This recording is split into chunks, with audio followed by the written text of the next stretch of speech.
Bismillah, Assalamualaikum warahmatullahi wabarakatuh.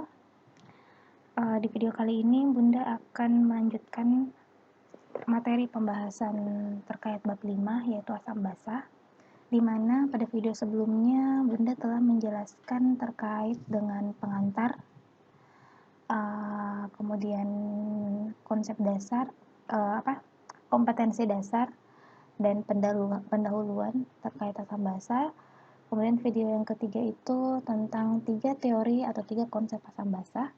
Dan ini merupakan video yang keempat, di mana di sini Bunda akan menjelaskan secara singkat karena waktu merekam hanya mampu 10 menit.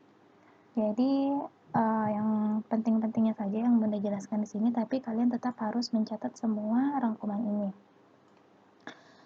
Nah, langsung saja Bunda masuk ke larutan asam basa.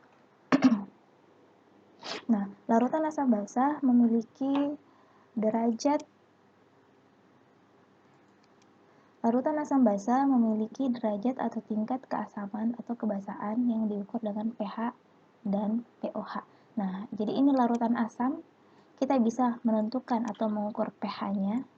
Sedangkan kalau basah, larutannya basah, kita juga bisa mengukur pH-nya. Tapi nama lain dari pengukuran pH asam itu tetap pH. Sedangkan kalau basah itu disebutkan dengan pOH. Nah, dari pOH ini nanti kita bisa mendapatkan nilai pH dari suatu larutan basah, ya. Jadi intinya sebagai pendahuluan saja.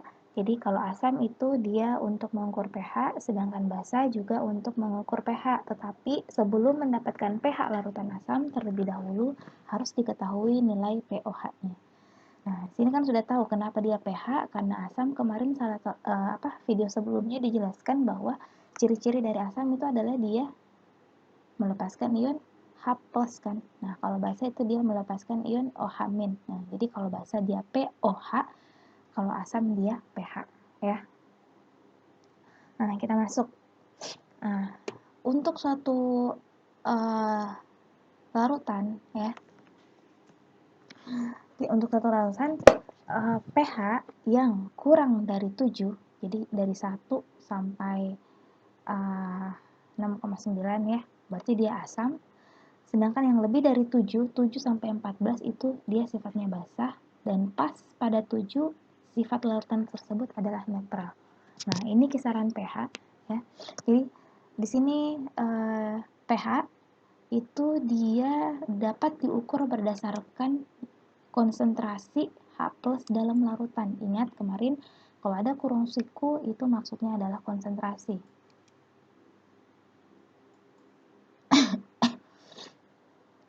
Nah, jadi harus dulu diketahui nilai konsentrasi H+, baru bisa menentukan nilai pH-nya. Nah, kalau didapatkan pH-nya 1 sampai 7 berarti sifatnya adalah asam. Kalau pH-nya 7 sampai 4 sifatnya adalah basah. Sedangkan kalau pH-nya pas pada 7 berarti larutan tersebut sifatnya adalah netral. Nah, rumus dari pH itu adalah ini. pH itu sama dengan minus log H+, ya. Jadi itu tadi Bunda katakan harus diketahui dulu konsentrasi H+-nya, baru kita bisa menentukan nilai pH-nya. Kenapa? Karena rumus dari pH itu adalah pH sama dengan minus log dikali dengan konsentrasi H+. Jadi harus ditahu dulu konsentrasi H+ dari setiap larutannya. Nah, kemudian kita masukin tadi pH ya. Kemudian kita masuk ke pOH. Ini tadi nilai pH. Sekarang kita masuk ke nilai pOH. Nah, pOH itu dia diukur berdasarkan nilai konsentrasi OH- dalam larutan. Nah, ingat. Jadi kan sebelumnya untuk mendapatkan nilai pOH-nya harus diketahui dulu konsentrasi OH-nya.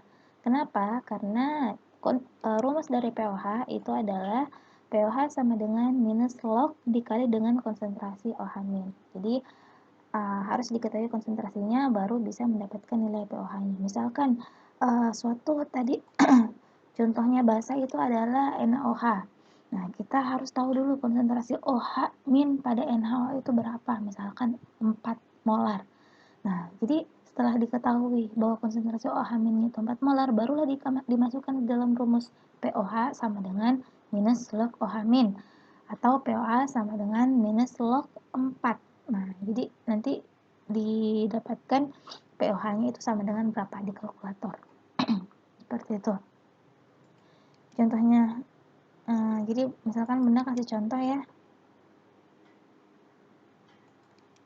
Misalnya diketahui H plusnya itu konsentrasi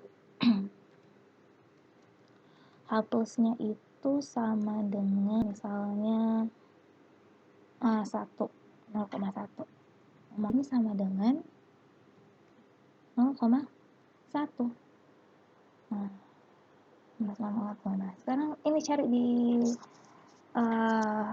kalkulator. Minus 0,1 itu sama dengan hasilnya.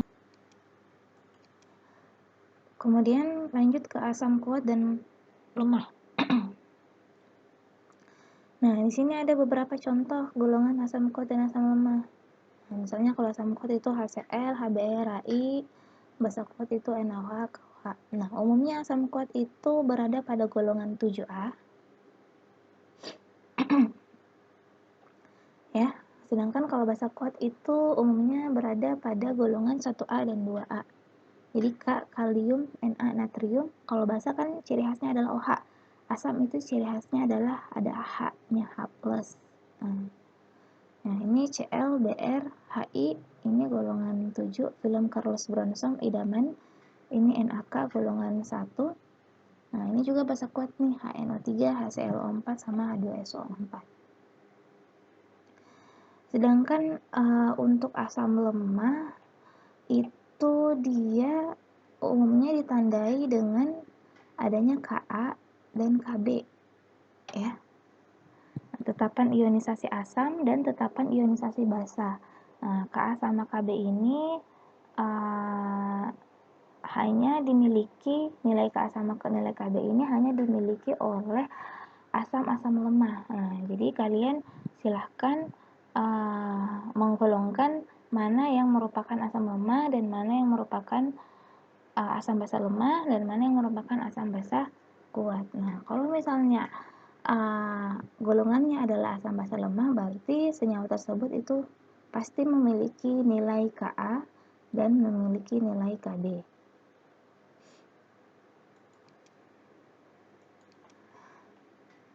Kemudian indikator asam basa. Nah, indikator asam basa ini kita bisa mengetahui suatu senyawa itu memiliki sifat asam dan sifat basa. Itu dapat diidentifikasi dengan menggunakan suatu indikator. Nah, jenisnya biasanya itu indikator pH universal, ya, ataupun indikator lakmus, indikator menggunakan kertas lakmus, ya. Nanti penjelasan indikatornya mungkin lebih rinci bisa dibaca di buku, ya.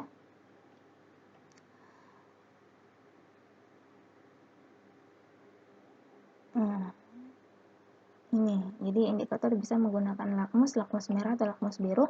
Jadi kalau misalnya lakmusnya itu misalkan ada suatu senyawa, ada suatu larutan, kita ingin mengetahui bahwa dia asam atau basa, tinggal celupkan. Kalau lakmus merah, kalau lakmusnya berubah menjadi warna merah, berarti sifatnya adalah asam, sedangkan kalau lakmusnya berubah menjadi warna biru, itu sifatnya basa.